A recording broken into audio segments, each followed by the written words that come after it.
For today's video mga kapersa, may panibago naman tayong i-repair ito.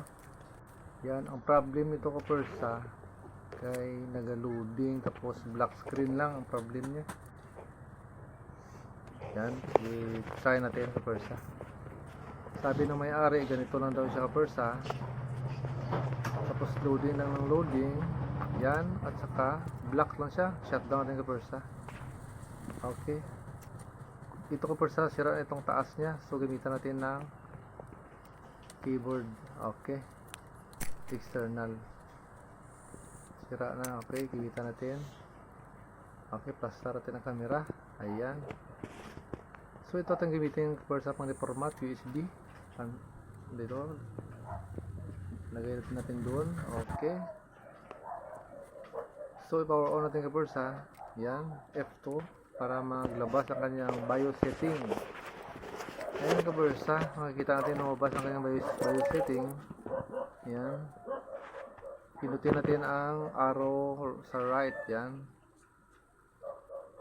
dito pinutin natin, punta tayo doon sa may BIOS. Yan, so wala naglabas ang ating USB dito, so ayan, i-open natin yung kapersa. Yan, yan, okay, para ang USB ma-detect natin. Ayan kapersa, first priority natin yan. First priority natin dito sa F6. Yan, para mauna siya ma-read. Okay, so F10 na natin kapersa para ma-save siya. Ayan, so ang first niya ma-read kapersa ang ating USB na first priority natin doon sa BIOS setting.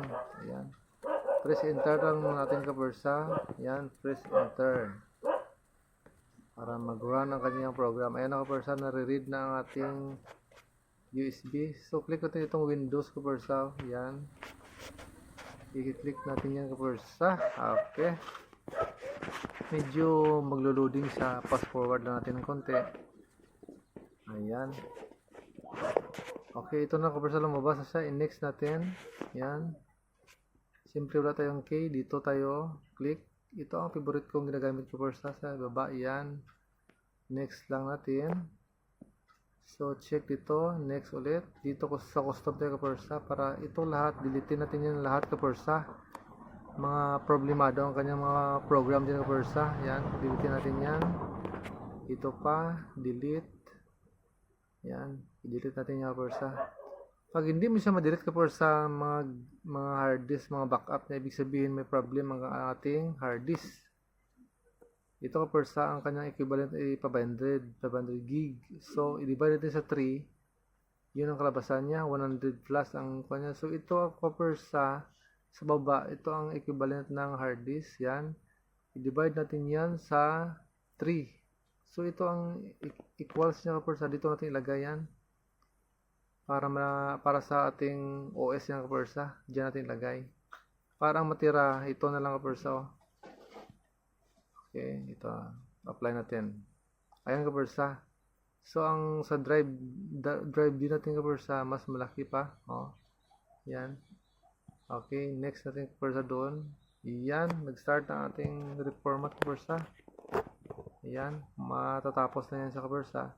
So i-pass forward lang natin kapersa para mabilisan lang tayo, para ma-check natin kung good na ba ang ating ginawang reformat and partition ng hard disk.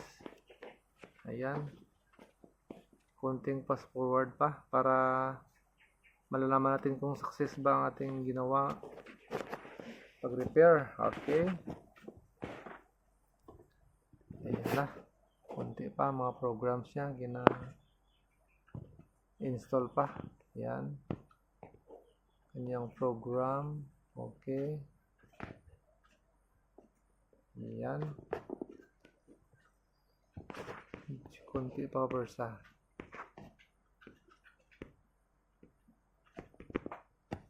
Okay, malapit na matapos kapersa, mag 100%.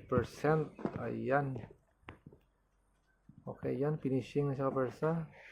So mga updates lang kulang. Ayan, and next ang kanyang final installing. Yan kapersa, mag-restart niya sa kapersa, normal lang yan siya. So hayaan lang natin. Yan, maglo-loading na siya ng kanyang sarili. Okay, Ayan na kapersa, dito natin matry kung successfully ba ang ating ginawang pag-reformat and partition kapersa isang hard disk. Okay. Ayan kapersa, makikita natin ang kanyang program. Yan. Automatic install na. Hayaan lang natin. Under process pa siya. Okay.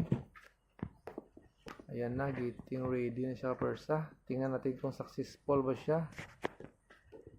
Okay, hayaan natin. Konting restart. Ayan. Oy, next natin kapersa, parang successful naman kapersa. Ayan, konting kimbot na lang. O, lumabas na siya kapersa ang display. So, yan kapersa, hindi na siya madelete. Okay na siya kapersa. Thank you for watching.